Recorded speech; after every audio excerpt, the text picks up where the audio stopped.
Hey guys, Sean T. Phillips here on that brand new DVD Blu-ray Tuesday Sean Bear today. They're gonna go out, see what things came out today, see what things are on sale. I know one of the big releases that came out today, was the second Kingsman film. And I believe there's a number of retail exclusive, additions to that one that came out today. So definitely gonna go, and check out those ones. And basically too, just see all the other stuff that came out today as well, because I know there was a couple other things as well. Also, at the end of this video, there's gonna be some new DVD and Blu-ray reviews. So definitely stay tuned for those, for some stuff I received to review and talk about. But anyway though, guys, let's get going and see what we can find today. Into Target we go.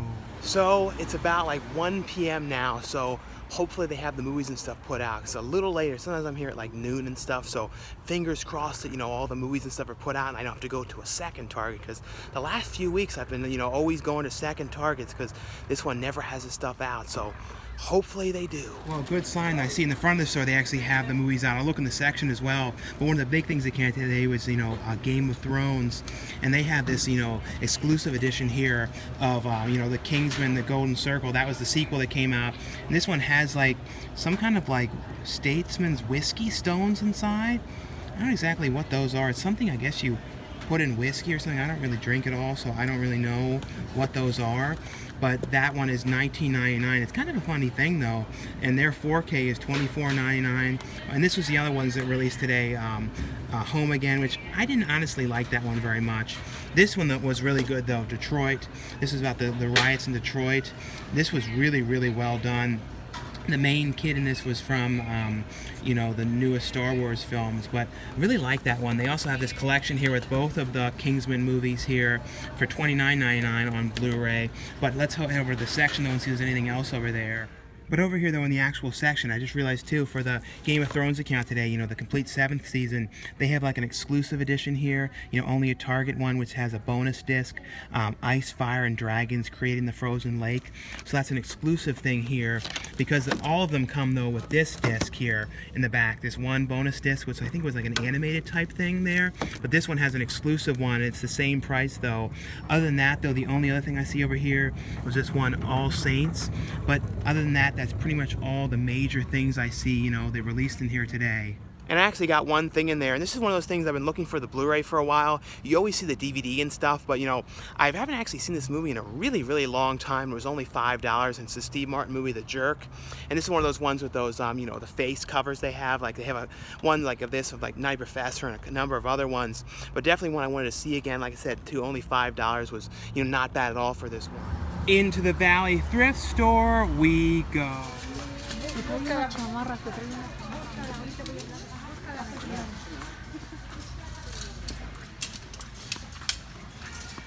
And in here though, I see a whole bunch of different stuff in here, so I'm gonna have to go and look through all this stuff. It definitely looks like they got in a bunch of new stuff recently.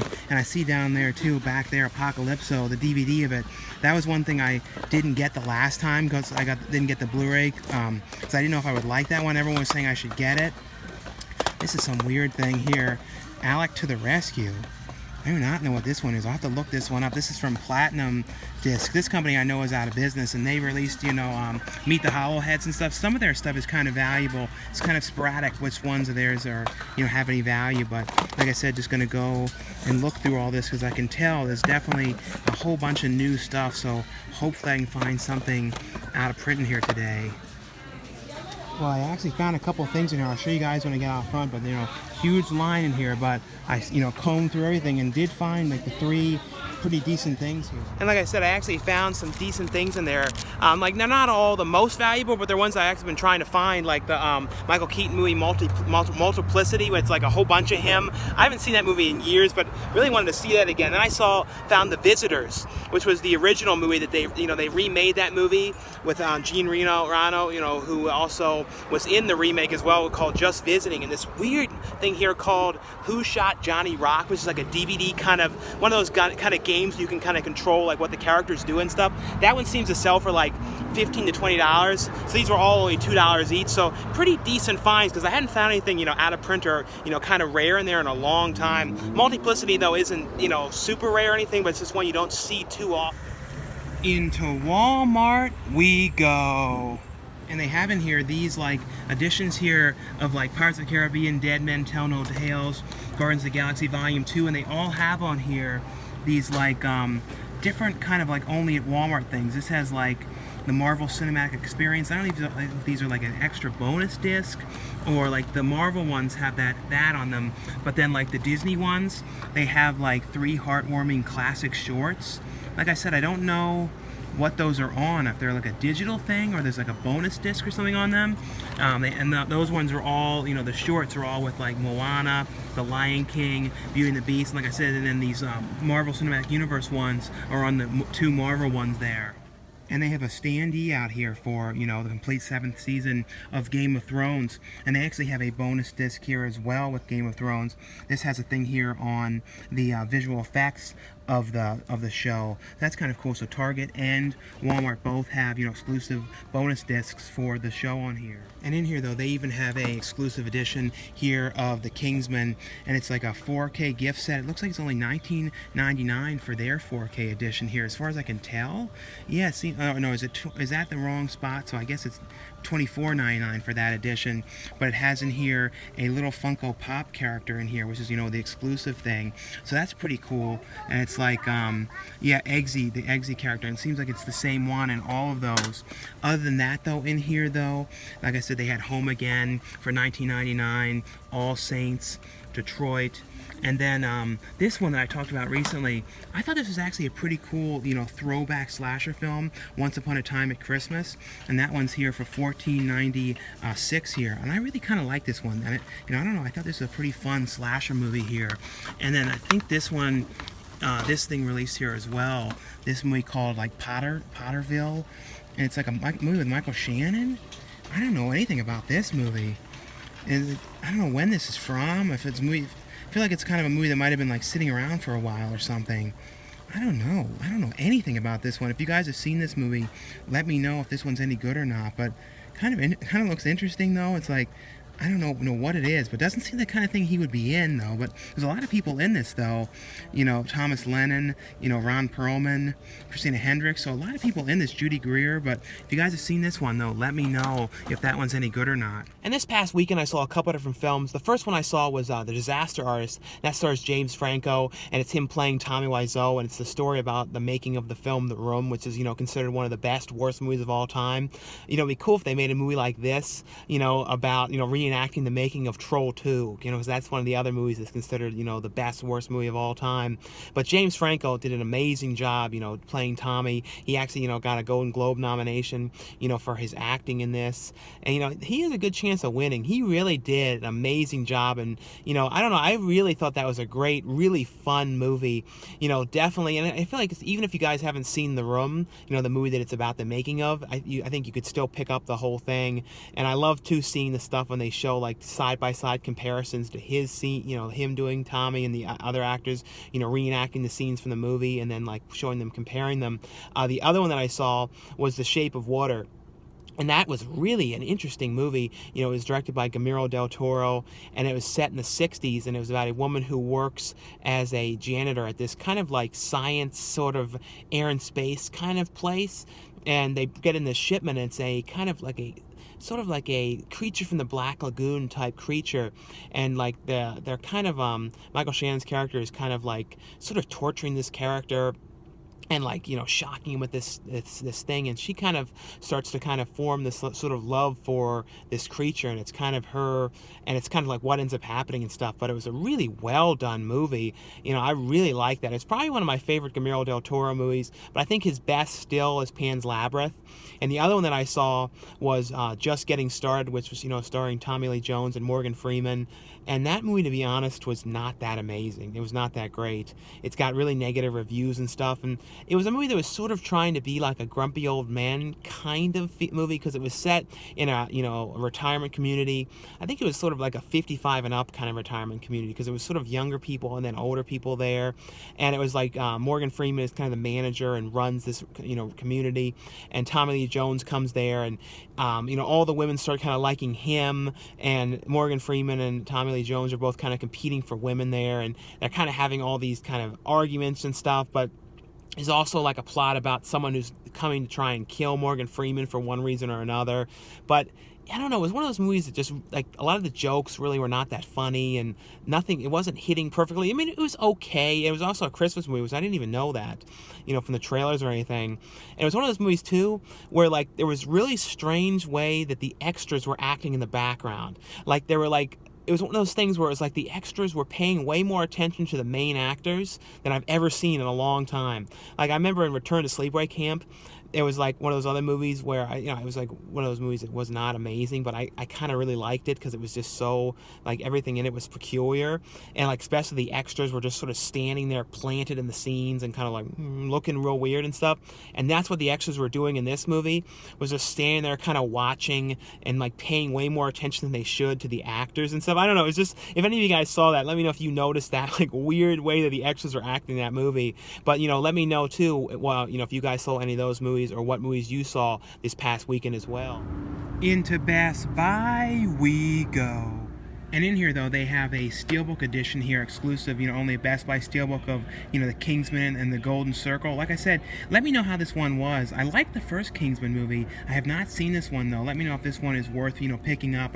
I'm sure, too, it'll go down in price down the line as well. The standard 4K one is $24.99, but for the Steelbook, it's, $5 more. And they have a couple of different editions here of Game of Thrones. They have this one here with limited edition, like, sigil packaging here, as well as this pretty cool one. They've done this one in the past as well.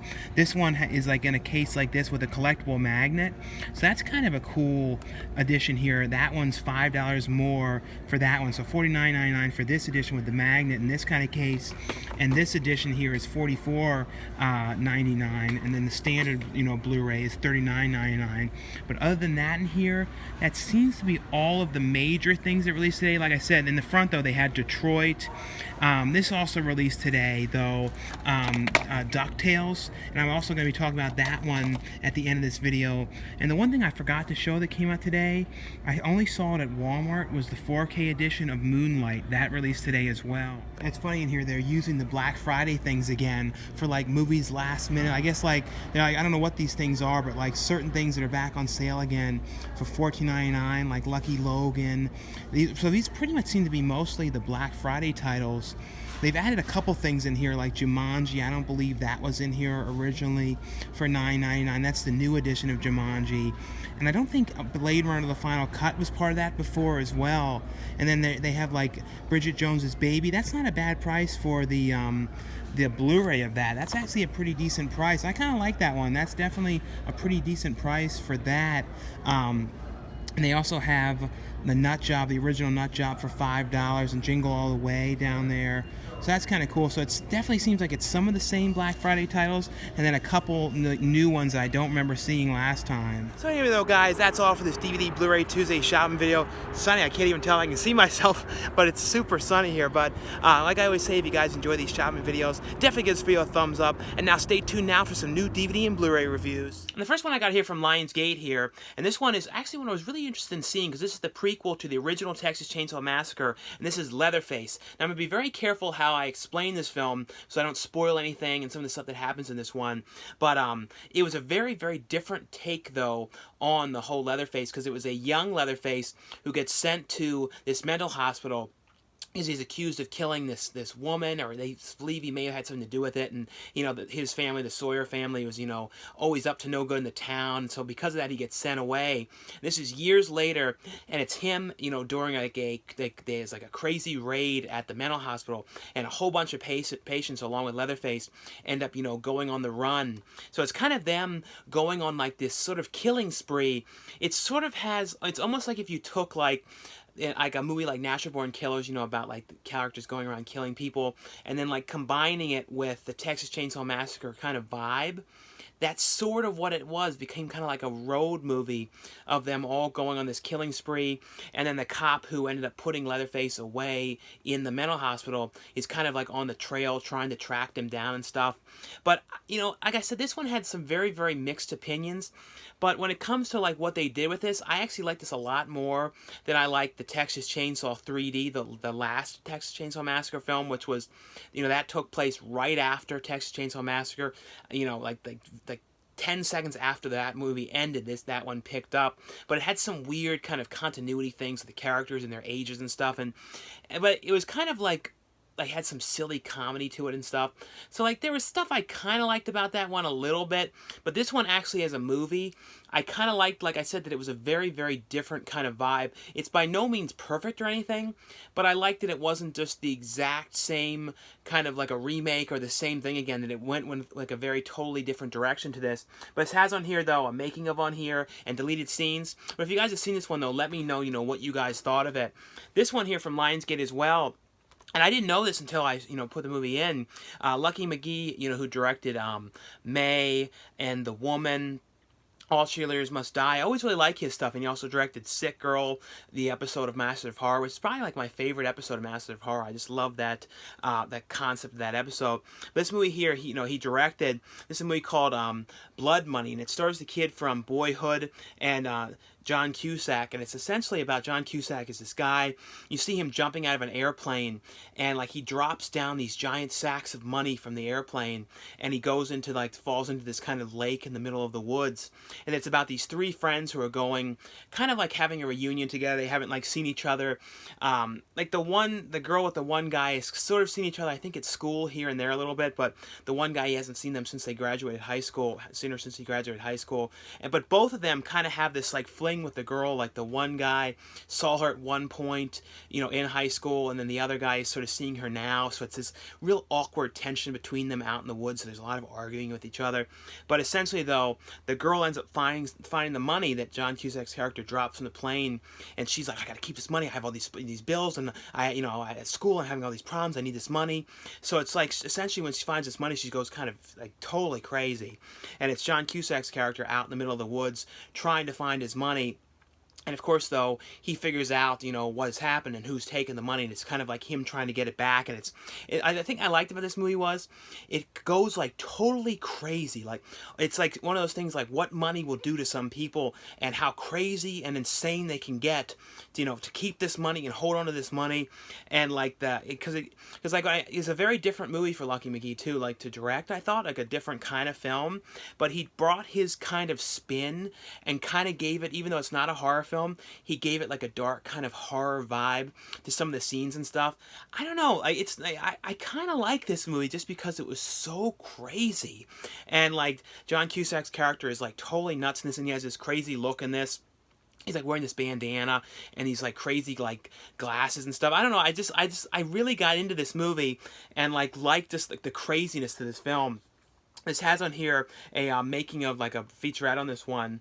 This is another one that I was really interested in seeing, and this is directed by David Gordon Green, who directed Joe, which is probably one of the best Nicolas Cage movies in a really long time. And he directed I think half this the latest season, I believe, of this was actually the last season, but the last season of Vice Principals, and he actually wrote some of that as well. But I always really like his stuff. And this is the movie about the Boston bombing called Stronger, and this is about Jake Gyllenhaal plays the guy who actually went to see his girlfriend, his on again off again girlfriend at the run, and he was someone who ended up surviving through the blast there, and he lost his legs. And it was about instead of with being with Patriots Day, that was about trying to find the people who were the bad terrorists that were in charge of wrap the bombs and stuff. The two, I think they were brothers, but trying to find them. That movie was about that. This is about Jake Gyllenhaal's character, who survived through this, and it's about kind of his journey of kind of coming back from what had happened and trying to kind of get his life back together after the terrible thing that had happened to him with losing his legs. And it deals with too a different side that you don't always see about kind of how he got kind of thrown into after this had happened, being the icon, and about getting appearances on TV and getting lots of attention, wanting to be interviewed, and how his family was kind of really into this and putting him in front of the camera, and kind of getting all this attention for their son, and kind of feeling famous through this, but how he was really not into all this. And it gave it a very different kind of vibe, and it deals with him trying to kind of come back from what had happened to him, as well as his relationship with his girlfriend, who was kind of on again off again girlfriend, and them trying to kind of make things work. And Jake Gyllenhaal's character goes through the ups and downs too of after this had happened to him, and it was really, really well done. And like the way they kind of handled the whole subject, I thought that he really, David Gordon Green did a really good job putting this movie together. But it has on here though a 30-minute featurette on the making of the film. But definitely one, if you guys have seen this one as well, let me know your thoughts on that. This one here is a TV series that aired. I think it aired on the Discovery Channel, I believe. I think the main Discovery Channel. And I feel like it's one of because Discovery Channel hasn't done too many like TV series like this. It's more like full-fledged documentaries. This is actually like a TV series here called Manhunt, Unabomber, and this stars Sam Worthington, and it's about the Sam Worthington becomes like a CIA agent that's kind of brought in to the force of trying to track down the Unabomber, and it's about him going kind of about how the team works through the clues to kind of figure out who he is, because the Unabomber, it was a terrible guy. He was like sending bombs and packages to people and in the mail and stuff like that. I remember when I was a kid hearing about some of the stuff that was going on. But it's essentially, though, in the very beginning, though, you find out that they believe they've tracked him down, and you see Sam Worthington's character now living out in the middle of a cabin, and you kind of come to find out what had happened to him, because you saw in the beginning, that he was married at one point, and it's kind of showing how his life has kind of changed because of all this. But they need him to come back to the CIA to kind of identify and talk to Unabomber and try and get him to confess to what he did. So it's essentially like that, as well as kind of showing back and forth to the task force about trying to find him and bring him down and stuff, and kind of all the stuff they go through. But it has on here, though, a number of different featurettes on this, as well as a trailer for the show. But actually a pretty well done, acted, well produced show, like production values and everything, definitely pretty well done. The next one here, this is one I was didn't get to see this in theaters. It's Christopher Nolan's new film. It's the 4K edition of Dunkirk, and this is about, takes place during World War II. And I was reading too, like originally he kind of Christopher Nolan kind of almost wanted to have the movie all be sort of improvised with what was happening, because the movie really focuses on the scenes of the war scenes and stuff, and it was, most of it was filmed in IMAX. So it was like, I think I read it was like 75% of the film was filmed in IMAX. It's very, very well done for the scenes of like taking the war stuff about the Germans coming after the, I can't explain the whole war aspect of the movie too well, but it's basically about the beaches of, I believe it was Normandy. I'm probably saying it's all wrong, but it was about the soldiers who were kind of there waiting for kind of almost like a rescue, because they don't really know what they're going to do, and they're kind of getting surrounded by the German soldiers who are kind of attacking them, and it's kind of them all trying to survive there. And it's like over a couple 100,000 people on this beach. And the thing with Christopher Nolan is he's always has these really big scenes, and he does an amazing job too of like choreographing these huge sequences with all these extras everywhere, and he does a lot of this stuff really like practically, and it's all like done a lot of in-camera stuff. It's not all, he doesn't use tons and tons of CGI and stuff, so he's actually really doing a lot of this stuff. And the I don't know, it's just very, very well done, well put together. The one kid in this was in that movie, the Scarred of the Deer. I'm messing up the name of that one, but the A23 movie, or A24 film, which I really liked recently, he's in this movie as well. Harry Styles is in this film. Cillian Murphy's in this movie, but really, really well done. And 4K though, this is one highly recommend, because it's like really gritty, very colorful too, because a lot of it's set on the ocean as well, but looks amazing on 4K. Amazing sound and stuff. So if you guys have 4K, this one I would definitely recommend. And it has on here though a whole bunch of different making of features on this one as well. The next one I got here from Sony is the 4K Ultra HD edition of the Men in Black Trilogy here, the 20th anniversary, collection here, which concludes all 3 of the Men in Black films in 4K. And in here, though, it has, each of the films has their own disc here, Men in Black, Men in Black 2, and then Men in Black 3. And then in here, though, it has the 4K disc, and then behind the 4K disc, it has the Blu-ray as well. So definitely, so if you guys are wondering, it includes the 4K as well as the Blu-ray disc. Because I wasn't sure at first, when I opened it up to look at these. But when it comes to the Men in Black films, these are films that I always loved as a kid. I remember always watching these all the time. Really great, science fiction, comedy films, and probably some of my favorite, Will Smith movies. Tommy Lee Jones is really great in these as well. And it's essentially, though, Will Smith's character has to erase his identity to work with the Men in Black, which is all about this force that goes and kind of like goes after, kind of rogue aliens, some of the kind of bad aliens that are kind of up to no good in, like, the universe and stuff, and they have to kind of stop them and kind of like pretty much arrest them and stuff, or send them back to their planet and stuff. I don't know, I always really love these movies. I feel like the first film is probably the best film. It really like holds up the best. Probably my favorite ones to watch. I can't remember if Barry Sonnenfeld directed. Yeah, he actually directed, I believe, all 3 of the films. And Barry Sonnenfeld also directed the Addams Family films, which I really love those movies as well. Really like the stuff that he does. I think he's now working on the Lemony Snicket's series Unfortunate Events. I believe he like directs some of them or produces some of them, the TV series. But a really, really fun, series here. And absolutely look outstanding on 4K, because these are really, really dark, kind of colorful films. And the big thing I always say with 4K is the high dynamic range, which is the contrast levels. I think that's the biggest thing you notice with 4K. Not as much with the detail, and of course you do see some of that, but the biggest thing is the contrast. Much, richer colors and stuff like that. But really, really fun series here. And if you guys have 4K, definitely I would recommend, upgrading it for this set. Like I said, there's also the Steelbook edition of this as well. The next one here, this is one I was really excited to talk to you guys about. I watched this when this aired on TV. This is an amazing series. This is probably one of the best TV series in a really long time. At least one of the TV series that I got into the most. And this is from CBS. And this is Twin Peaks Season 3, or they call it Twin Peaks, the limited event series here on Blu-ray. And I love how this opens, because you see evil Cooper and then, regular Cooper here. And that way it opens up like this. And inside, though, you see, the room in here, and it has like an episode list on here, but each disc has its own thing like this. And it also has a disc which is all special features. Now the series, though, is extremely hard to explain. Nothing David Lynch ever has made is something where you can really, really explain it super easy, I would say, because like that's kind of what David Lynch likes, is kind of making something that you really have to think about. As strange as the show is, I feel like I really did understand it, though, and really did get into this show.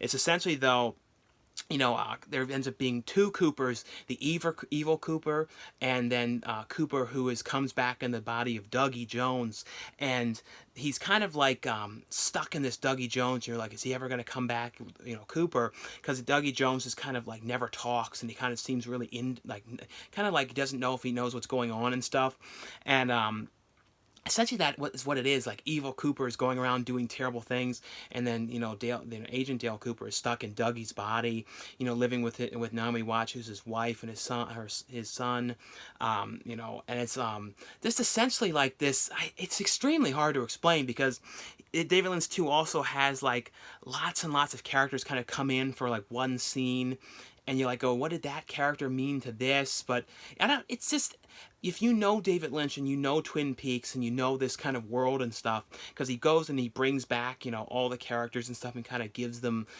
some new, development with where they are in their life. And I don't know, I love seeing Big Ed too come back, because Big Ed was Everett McGill, who starred in, People Under the Stairs. He comes back as his first acting role, I think since like 1999. Just an amazing series, and feature-wise too, they went all out on this, because this has on here, I think it's like 4 or 5 hours of behind the scenes on the bonus disc. Get down to detail, and watching David Lynch direct was so cool, because like he directs this megaphone, and kind of hearing him explain the scenes and stuff, I really love that. There was even a thing showing like a 30-minute segment showing when the characters kind of came back together after all these years, because the last Twin Peaks film was in like show was in like 91, I think. So you kind of they followed around the first week of shooting, showing them all coming back together and stuff. But highly recommend if you guys are a fan of the Twin Peaks series. The next one here from the Warner Archive. This is a Kathy Bates movie, starring Kathy Bates and Jennifer Jason Leigh, I had never seen before. This is based on a book by Stephen King, and this is Dolores Claiborne. And I don't know how I had never seen this one before.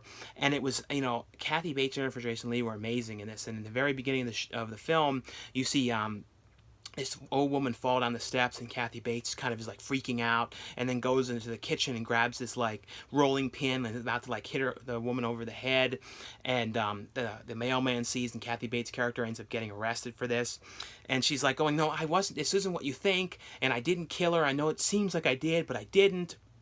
And then Jennifer Jason Leigh, who's this writer for this kind of newspaper, kind of magazine type thing, gets word about what happened to her mother, how her mother has been arrested, and she hasn't seen her mother in like 15 years. So she comes back, kind of thinking that she can kind of make a story on her mother and about what had happened, and and if her mother did kill this woman and what kind of it did. And it's kind of about them kind of coming back together right before the mom gets charged, if she is or isn't going to be charged for murder. And it's kind of going back to the old house, and they do these amazing stuff when they kind of cut back to early days, showing what happened to Jennifer Jason Leigh's character, why she was living with her mother years back, some dealing with her alcoholic father, and they kind of cut back and forth, and the way they do it is amazing, like amazing performances in this one from everybody. So it's essentially like, did Kathy Bates kill this woman? And you kind of go throughout the show to kind of find out little by little about this and about the woman, because Kathy Bates was the kind of woman who took care of the house for this older woman, and kind of was like almost like the maid and help at this house for her. But really, really well done movie. Like I said, don't know how I had never seen this one before. Really great transfer on this one as well. And the next one here is from Warner Archive as well. And this is the Michael J. Fox film called Doc Hollywood. This is one I always really liked. I remember watching this one a lot as a kid because, especially because of Back to the Future, I always really liked, Michael J. Fox. So like always had watched all the stuff that he did. And this was Michael J. Fox just ended up graduating from medical school and is, driving, cross country to go to Hollywood to be like a big medical doctor. He's got like a big job lined up, but he ends up breaking down this small town, and it's kind of him when he breaks down this small town, kind of finding himself stuck there. And this town doesn't have a great doctor and stuff, and they're all kind of like, you got to stay here, trying to convince him and like coming up with plans, saying we could pay you this, and we're willing to offer you this salary if you stay here, and we really need you here. And Michael J. Fox is like, no, I got this huge paying job. I don't want to stay here. I gotta get to Hollywood. So it's kind of him kind of wrestling with, because he kind of starts to meet the people there, and he meets this girl there, and it's kind of him trying to decide if he wants to stay in this town or he wants to leave. And it's a real fish out of water because it's a real small town, really different than anything he had ever been to before. He's only ever been in the city and that kind of life and stuff. So kind of seeing a really small town and stuff is all kind of different stuff that he's dealing with there and stuff, and trying to figure out what he's going to do and kind of let down the people there and say, I can't do this. And then he, like I said, he starts to kind of like the people there, and it's kind of like a whole thing about what's he going to do and stuff. I don't know. I've always really liked this movie. I think this is probably one of my favorite Michael J. Fox films, next to, of course, the Back to the Future series, and then probably The Frighteners. But really, really fun movie. If you guys haven't seen this one, Woody Harrelson is also in this movie as well. I highly recommend you guys watch this. The next one here, this is from Disney. And this is, the complete first season of the Marvel series Luke Cage. And this, like I said, this airs on Netflix. This actually is a spin-off of, it connects to Jessica Jones, which I never saw Jessica Jones. I need to watch that show because it kind of, the origin to, you find out more about Luke Cage's character in that series, because I was reading into this. So you find out a lot more about the character from that. Essentially, it's a guy who ends up getting these powers because of an experiment, and he kind of becomes like, his skin is almost like bulletproof, kind of, sort of that kind of vibe to this. It's kind of about a superhero, but it's more about like his life as well, because he's trying to kind of like live a normal life, and he's working at this barber shop with his family, and it's kind of like him dealing with things that are going on in the city, and it deals with like his life and more of like a drama kind of take, as well as like dealing with troubles as well with bad characters and stuff like that he has to fight off and stuff. But it deals with like way more of like a drama kind of take on the series of superhero series. So kind of a different kind of take, but it has on here though joint stars on this one for internet roundtable discussion talking about the complete first season of the show. But if you guys are a fan of this series though, like just to let you know, this one is available now on DVD. And this one here, and I'll put a link for you guys can order this one. This is one I was really excited to watch because I really loved the first film. This stars Mark Duplass and it's Creep 2, and I actually kind of got into this one a little more in the first movie because just something about this one goes even crazier and gets way weirder with the way Mark Duplass's character is in this, and it deals with him, this woman who like is making this series on YouTube, kind of going around meeting people, like kind of weird people she finds online, and kind of doing videos with them for the day, and kind of like their weird kind of things that they like and stuff. So she meets this guy who says that he needs a videographer to film his life for the day. So she kind of goes, and she normally would do more research on people, but she didn't do really research on Mark Duplass' character, and kind of goes there not really knowing much about him, what she's walking into.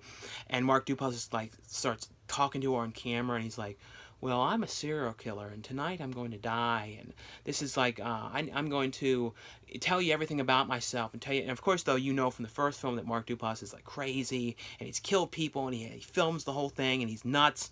So this woman like thinks that he's like making this up, and he's just crazy, and kind of talking it up for the camera to get attention and stuff.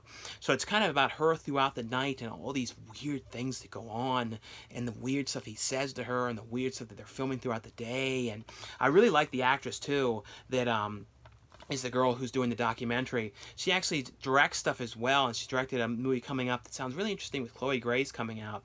But I don't know, this was really crazy, and really, it's a scary movie on the aspect of, like, you know, kind of personality, and a scary kind of character that Mark Duplass plays. But he did such a great job in this. Both of them did.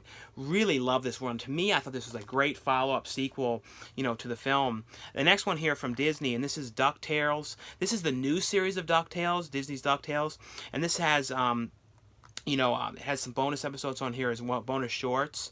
But it's like it's a 40-minute episode here, and I was interested in watching this because this is like the pilot episode, the first episode of the series, and kind of, you know, it's rebooting the DuckTales series. And I totally forgot too that you see like Donald Duck in this series, because I looked into it, because Donald Duck was actually in the original DuckTales as well. But this is about Huey, Dewey, and Louie, who end up going and staying with their uncle, who is Scrooge McDuck, and he's like he has all this money, you know, he's always swimming through his vault of money and these coins and gold coins and stuff. And so of course it's about him and Huey, Dewey, and Louie, who are there, and his nephews, and they're always kind of causing mischief and kind of problems. And in this, though, they go in Scrooge McDuck's room and kind of mess around with some of his like antiques and stuff, and they kind of come alive and start causing problems in the house and stuff. I think this is actually kind of a fun new take on the whole DuckTales series, because as a kid I remember watching that all the time. I had not watched the original one in years. I remember too really loving the DuckTales movie. I almost like that more than the series. Like that I remember watching all the time. But I just want to let you guys know this one is available now. And this one here from Olive Films, this is Nutcracker, the motion picture. And this is one of those things that I started watching this. I'm like, I remember watching this one in school. I think they played this in like chorus class or like music class or something, like really long time ago. Like when I was in like the first or second grade. Like I totally remember this. I had not seen this one forever. And I think this movie is from 1986, and it's kind of just turning the Nutcracker into a film. It's sort of like a stage play recorded almost, the way it's filmed and stuff. And it's about this girl who falls asleep and starts having this dream, and she's all in the scenes and stuff that she goes in, the Nutcracker suite and all that stuff, and you see like these kind of crazy characters, and her crazy uncle who's like the toy maker and stuff, and he's got this weird nose and stuff. It's a really weird kind of trippy film here, especially some of the characters you see and stuff. I kind of like this one. It was just kind of a fun, weird thing. Like I said, I remembered seeing that as a kid, and transfer-wise, though, looks great. The next one here from Cult Epics, and this is a movie here called Death Laid an Egg. This is an interesting kind of giallo kind of film here. I think it was from 1968.